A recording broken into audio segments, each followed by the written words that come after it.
On August 3, 2016, in Hong Kong, one of the most important alarms in cryptocurrency history failed silently. Inside the servers of Bitfinex, nearly 160,000 Bitcoin vanished in a single coordinated breach. At the time, the theft was valued at roughly $96 million, already one of the largest crypto hacks ever recorded. But as Bitcoin's price exploded over the following years, that same stolen fortune quietly transformed into something far more staggering. Over $17 billion, making it the largest crypto theft in history by modern valuation. For years, investigators believed this crime had to be the work of elite hackers, state-sponsored cyber units, or sophisticated criminal syndicates operating from the shadows.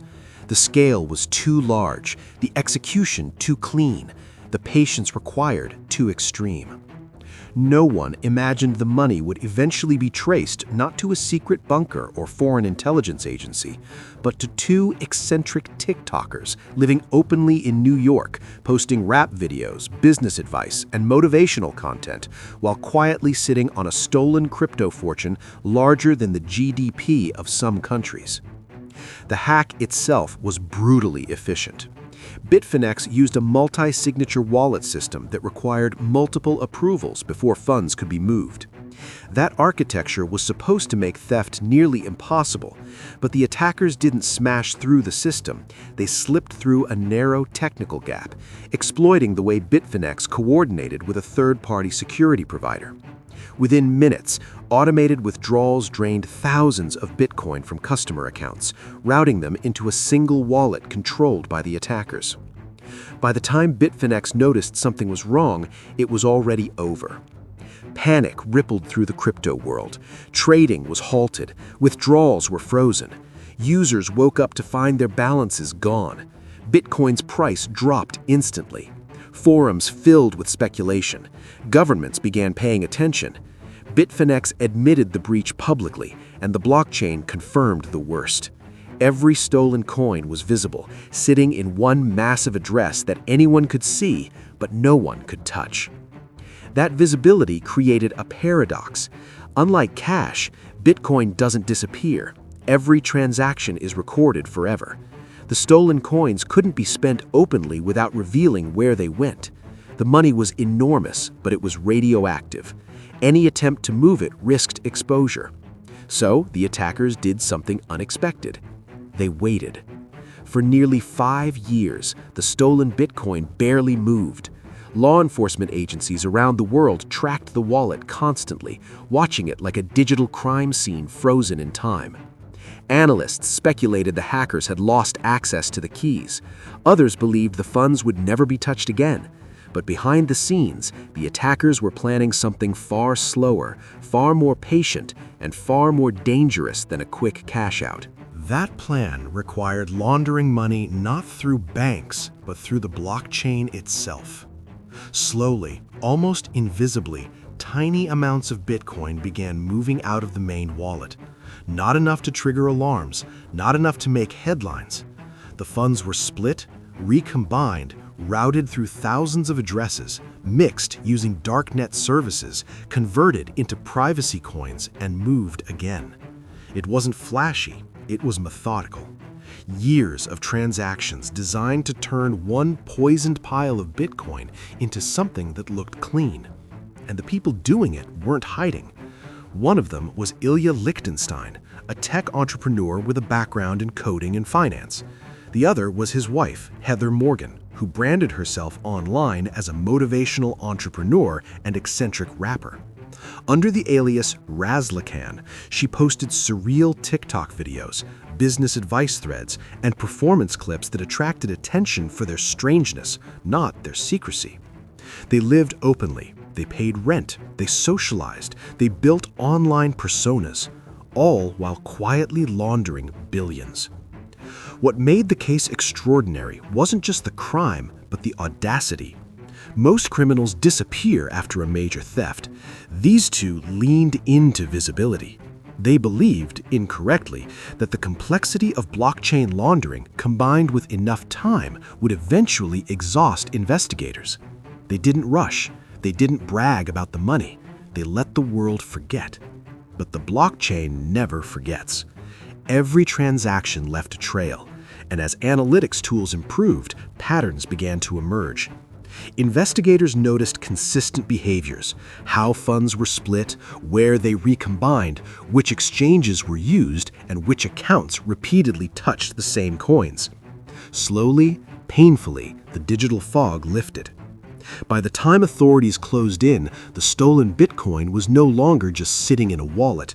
Portions had been converted into gold, gift cards, NFTs, and even Walmart credit. But the trail was already complete. The system the hackers trusted, time, had turned against them.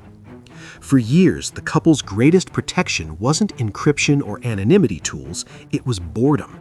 As the crypto world moved on to new scandals and new crashes, the Bitfinex hack slowly faded from headlines.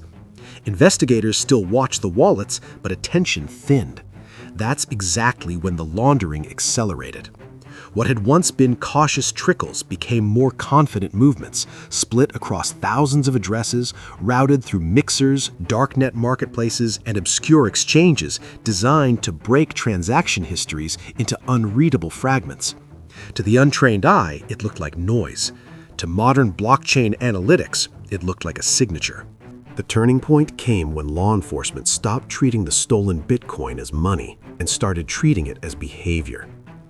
Analysts noticed that certain addresses kept reappearing at key moments, acting like junctions where funds paused before moving again. These weren't random wallets, they were control points. Some of them interacted with regulated exchanges, which meant records existed: names, emails, IP addresses. Slowly, a real-world outline began to form around what had once been a purely digital crime. By 2020, multiple agencies were quietly coordinating. The Federal Bureau of Investigation focused on tracing the original hack and the laundering routes. The Internal Revenue Service, through its Criminal Investigation Division, followed the money once it touched exchanges, gift cards, and merchant services. Every time the stolen Bitcoin was converted into something usable, it left fingerprints. The couple believed time was erasing the trail. In reality, time was sharpening it. What finally exposed them wasn't a brilliant hack or a betrayal, it was comfort. Living in New York, they began using services that required identity verification. They opened accounts in their real names, they reused emails, they logged in from home networks. One cloud storage account became especially important. Investigators obtained a warrant and found detailed records: wallet addresses, private keys, transaction notes, and spreadsheets mapping laundering strategies. Years of caution collapsed in a single discovery. When agents moved in early 2022, the scale stunned even seasoned investigators. From the couple's accounts, authorities seized more than 94,000 Bitcoin, making it the largest financial seizure in U.S. history. The money hadn't vanished. It had been sitting within reach the entire time, protected not by invisibility, but by complexity and overconfidence. The arrests shocked the public not because of the crime, but because of the contrast. One half of the operation was a quiet, methodical coder. The other was a loud, highly visible TikToker posting videos about hustle culture, creativity, and self-belief. The idea that someone could perform eccentric rap videos online while simultaneously laundering billions in stolen crypto felt unreal. But that contradiction was the point. They hid behind normalcy and noise, assuming no one would look twice. In court filings, prosecutors laid out the final irony. The blockchain, often criticized for enabling crime, was the very thing that made this case solvable. Every move had been recorded permanently. The only question was whether investigators would catch up before the money was fully dispersed. In this case, they did.